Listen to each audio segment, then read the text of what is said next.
ഞാനും ഷിജിനും അക്ഷയും ഒരു നാൾ കൊച്ചി ഓഫീസിൽ പോയ സമയത്ത് നമ്മളൊന്ന് ലുലു മാളിൽ പോകാമെന്ന് പ്ലാൻ ചെയ്തു. കാരണം ഇതിനു മുമ്പ് നമ്മൾ ലുലു മാളിൽ ഫണ്ടോറെ പോയിട്ട് അത്യാവശ്യം നല്ലോണം അർമാദിച്ച് കളിച്ചു. നമ്മുടെ കൂടെ അപർണയും കൂടി ജോയിൻ ചെയ്തു. അക്ഷയ് സാറും ഉണ്ട്. കാരണം അക്ഷയ് സാറിനെ എക്സ്പ്ലോർ ചെയ്യിപ്പിക്കാൻ വേണ്ടിയാണ് നമ്മൾ പോകുന്നത്. ഓക്കെ, അങ്ങനെ നമ്മൾ നൈറ്റ് നമ്മളെല്ലാവരും കൂടി ഒന്ന് വന്നു. എന്നിട്ട് അക്ഷയ് സാറിനെ ഈ പറഞ്ഞ രീതിയിലോട്ട് കയറ്റി ഞാൻ കറക്കി. അദ്ദേഹം ഫസ്റ്റ് എക്സ്പീരിയൻസ് ആയിരുന്നു, പക്ഷേ പണ്ട് വണ്ടർലായിൽ എന്തോ കറങ്ങിയിട്ടുണ്ടെന്ന് പറഞ്ഞു. കറങ്ങിക്കൊണ്ട് ഇങ്ങനെ ഇരുന്ന സമയത്ത് നിലവിളിയൊന്നും കേട്ടില്ല. കാരണം ബലം പിടിച്ചിരിക്കുന്നത് കണ്ടറിയാം, നല്ല പേടിയിലിരിക്കുകയാണ് അദ്ദേഹം. അത് കഴിഞ്ഞ് അദ്ദേഹം കറങ്ങിക്കൊണ്ടിരിക്കുന്ന സമയത്ത് 5 മിനിറ്റ് ഒന്നും ഉണ്ടായിരുന്നു.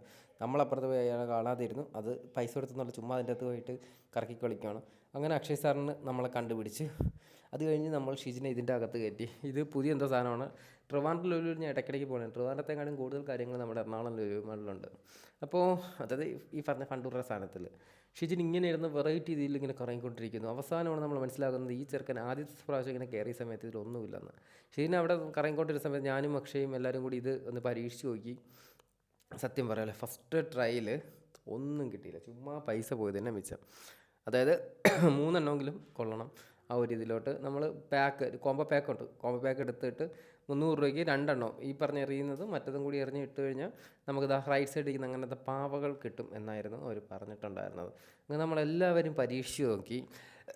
നമ്മുടെ കയ്യിൽ നിന്ന് അത്യാവശ്യം പൈസയും പോയി. പക്ഷേ ആർക്കും ഒന്നും കിട്ടിയില്ല. കണ്ടോ, അപ്പു എറിയുന്നുണ്ടോ? അവൾ എറിയിൽ ഒന്ന് തന്നെ കൊല്ലുന്നില്ല. കാരണം ആ ഒരു റെഡിൻ്റെ അകത്ത് വന്നിരിക്കണം. അങ്ങനെ തിരിച്ച് വന്ന് നോക്കിയപ്പോൾ ഷിജിന്താ വീണ്ടും ഇങ്ങനെ നിൽക്കുന്നു. അവൻ രണ്ടാമത് നമ്മൾ കയറ്റിയിട്ട് പോയതാണ്. പിന്നെ നമ്മൾ ഈ പറഞ്ഞ രീതിക്കോട്ട് ഇതിൽ കയറി ഗ്രാവിറ്റി സാധനത്തിൽ. ഇതിനു മുമ്പ് ഞാൻ കയറിയപ്പോൾ ഞാൻ നിലവിളിച്ചുകൊണ്ടിരിക്കുന്നു, അത്രയ്ക്ക് പേടിയായിരുന്നു കേട്ടോ. അത് കഴിഞ്ഞിട്ട് നേരെ വാശിയിൽ പോയിട്ട്, നേരത്തെ പൈസ പോയ വിഷമത്തിൽ പോയിട്ട് രണ്ടും കളിപ്പിച്ച് മൈൻഡെല്ലാം ഫോക്കസ് ചെയ്ത് വെച്ചിട്ട് നമ്മൾ പോയി കളിച്ചു. കൊണ്ടോ എറിഞ്ഞിട്ടു അക്ഷയ് സാറ് എറിഞ്ഞു. ഞാൻ മറ്റേ കോർണറിൽ കൊള്ളിപ്പിച്ചു. നമ്മൾ നേടി. പക്ഷെ അത് പോയി, അത് കിട്ടിയില്ല. അടുത്ത് നമ്മൾ വീണ്ടും പരീക്ഷിച്ചു. അപ്പോൾ ഒറ്റ എറിയിൽ അക്ഷയ് സാർ തെറിപ്പിച്ച്. കണ്ടോ, യെസ്. മറ്റതും കൂടി വീഡിയോ പോകും ഉറപ്പാണ്. കണ്ടോ, വീണ്ടും അച്ചീവ് ചെയ്തു. അത് കഴിഞ്ഞ് നമ്മൾ ഇതും കൊള്ളിപ്പിച്ചു. അങ്ങനെ ഇത് 3ഉം കൊള്ളിപ്പിച്ചു. നമുക്ക് ഒരു പട്ടി കിട്ടി. നമ്മൾ വീണ്ടും ഈ ഒരു 300 അങ്ങനെ 1000 1500 രൂപ സ്പെൻഡ് ചെയ്തു. അപ്പോൾ ഇത് ലാഭമാക്കാനായിട്ട് നമ്മൾ എന്ത് ചെയ്തു, വീണ്ടും പോയിട്ട് കളിച്ചു.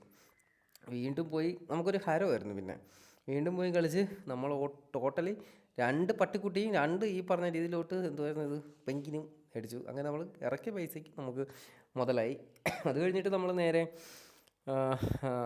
സൈപ്പർ മാർക്കറ്റിൽ പോയിട്ട് ഇതേ കണക്ക് ഞാനും ഷീനും കൂടി ഇതേ കണക്ക് ഫുൾ അൽഫാം മേടിച്ച് കഴിച്ചു.